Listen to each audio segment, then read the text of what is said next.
Hi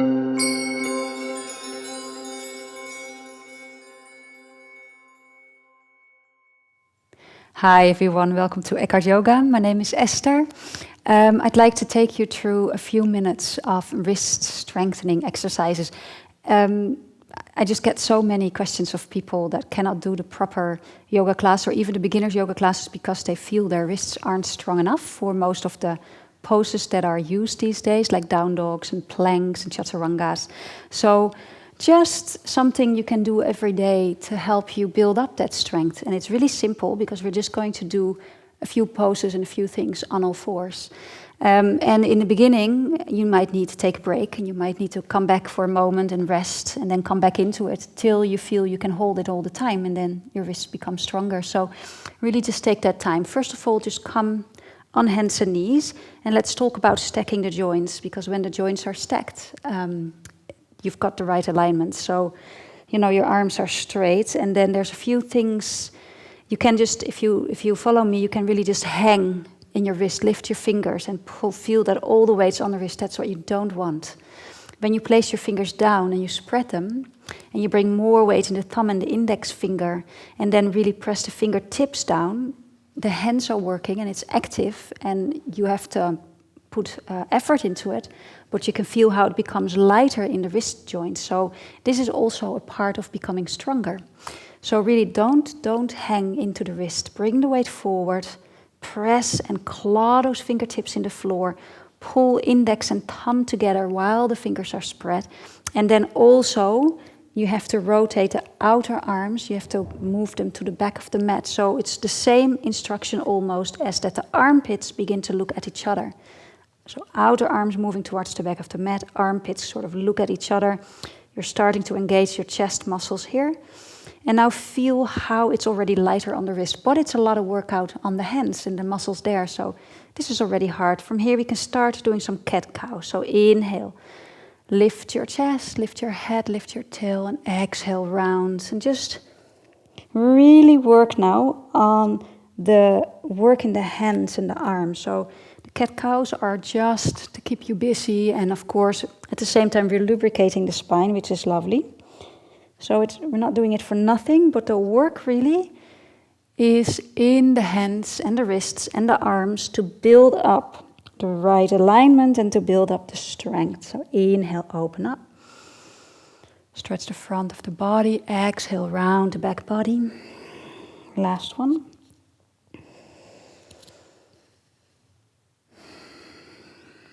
And come back to neutral. And maybe already, if you're not used to having weight on the wrist at all, you might already need to take a break, and that's fine. But if you can hold it for a little bit longer, you can now begin to lift your right leg up behind you. You can bring your knees a little together and lift your right leg up.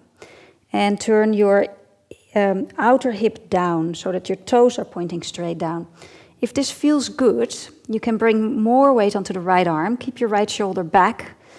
Keep pressing, clawing the fingertips down. Remember, keep lifting in a way the weight out of the wrist and suck energy up through the right arm. Lift the left arm and breathe here. Pull your front ribs in.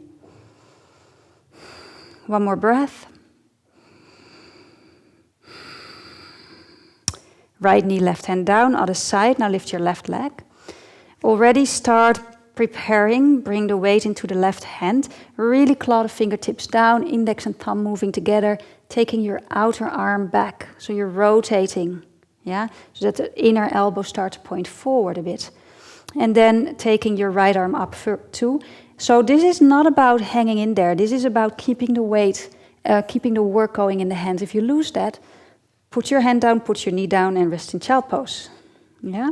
So we're not trying to do pose, we're trying to work up the strength and properly use the arm, the wrist, and the hand. One more breath. And come down. And now sit back for a moment. And just take a moment to roll the hands. So this is useful for reteaching yourself in a way how to properly use your arms so that in the long run everything becomes a lot easier and healthy. There we go again. So again, spread your hands, spread your fingers, then draw your index and thumb towards each other without moving them. So it's an action. Firm index and thumb down, then claw all the fingertips, and then roll the outer arms to the back of the mat, the sort of the armpits looking at each other. Okay. And then we can do that again. We lift up the right arm, the left leg, and then on an out breath, bring your elbow and knee together. Inhale, lift. Exhale. Inhale, lift. Exhale. And put it down other side. Inhale, lift. Remember your hand and arm action. So this is not, the movement is not more important than what's happening in your right arm. And down. We can also just do the leg. Inhale, lift the right leg up. Look up. Exhale, knee to nose. Keep going. Inhale, lift. So we're moving into a variation of cat-cow again. Exhale. Last one. Keep your hand action. Keep clawing the fingertips and down. Other side. Inhale. Exhale. Inhale. Exhale. Last one. Don't forget your arms and hands. And down. And if you still got strength, you can move your knees a little further apart and you can start to roll. So now the weight moves a little back and forth on the hands, but we're still clawing the fingertips. We're still rooting through the index and thumb most. And we're still really working the hand. So it's not just hanging into the wrist. I can't keep saying it enough because the moment you are a little not conscious about it, you're back to your old habit. So you really have to stay with it in the beginning. And this will make your whole yoga life healthier and easier. Okay, now let's do one downward dog. Tuck your toes under. Again, roll your outer arms to the back of the mat. Armpits looking at each other. Pull your belly in. Inhale here. Exhale, push back. Keep those hands really working the exact same way. Claw the fingertips. Bend your knees. Make your spine nice and long. Ears between the arms. Armpits looking at each other. Pull your hands in towards each other. And you can walk out your legs to stretch the back of the legs a little.